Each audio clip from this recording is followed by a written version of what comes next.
Gentlemen, Tokyo Olympics. The Canadian women are doing something that no Canadian soccer team has done before. They're playing for gold. And yes, the time change, 8 a.m. Eastern time.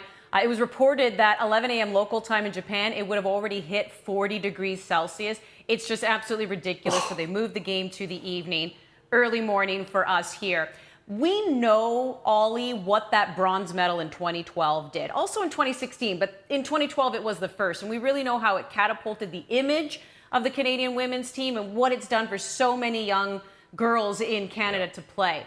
What does this mean, the fact that they're in a gold medal game?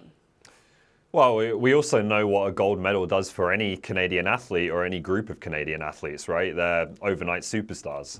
Now, obviously, some of these players are already household names and already well known, but the amount of attention, momentum, the feeling of success around the program that would be felt just being in this game, but certainly if they were to win the gold medal, it would be significant, right? And it's another big opportunity, like I think we had in 2015 with the Women's World Cup, to try and harness that momentum and that attention and propel it into something that's really tangible that affects the future of the women's game in this country. And of course, everyone knows what we're talking about on that front. It's NWSL. It's potentially a Canadian league further down the line.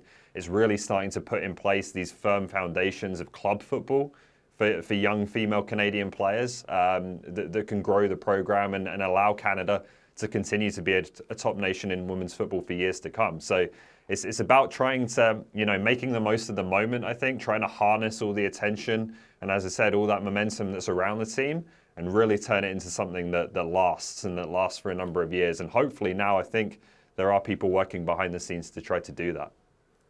Yeah, perhaps it gets the attention of the people that will invest in, women's teams in this country, because that's what it comes down to. People love to be associated with winners, right? That's the thing. Yeah. And this conversation that's happening in Canadian soccer, Canadian sporting circles, big time investors can ignore it a little bit because there's a lot of noise everywhere today, right? But the gold medal, there's a draw to it. You want to be around winners. So perhaps that expedites the process of someone really earnestly stepping to the table, being willing to invest, that business case being presented in a proper way. And who knows, it might expedite things a little bit.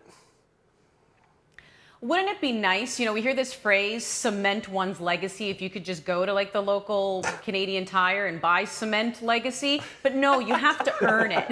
And I think we can all agree that Christine Sinclair already has an incredible legacy. But, Gareth, what do you think winning a gold medal would do to that legacy? And then, what do you think that would even mean for her and the national team?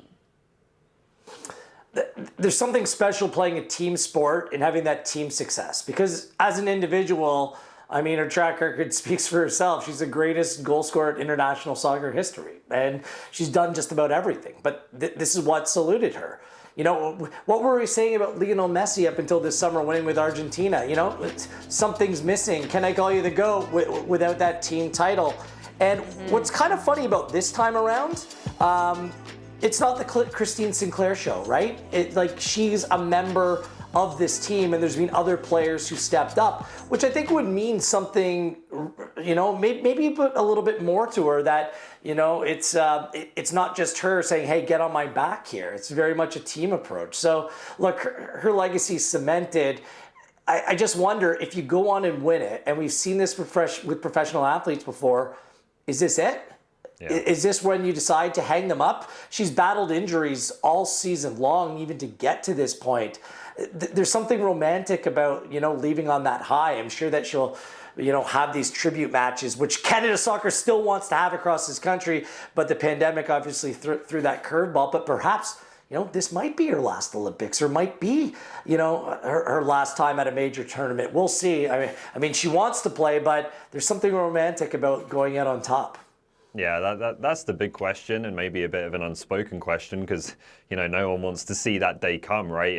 Does Christine Sinclair take her gold medal and walk off into the sunset, right? I don't think there's any doubt that she is still good enough to be, she obviously, no one was disputing that she should have been on this roster. There's no question she's still good enough to make a contribution. She's still one of the top players in the NWSL. But do you decide, take that high moment that you've reached a peak, and decide to end it on that, or at least end it with maybe a farewell tour, as we saw the US team go on tour after winning the World Cup. I think it's a possibility. I think there are little signs here and there, giving Jessie Fleming the penalty, things like that Christine Sinclair's maybe starting to prepare for when it all ends, whenever that is. So it's an interesting question for sure. There'd be no better way to finish up. Yeah, selfishly, I don't think anyone wants to see that day come, but No. you said it right there, walk No. into the sunset, because you'd like her to walk, not limp.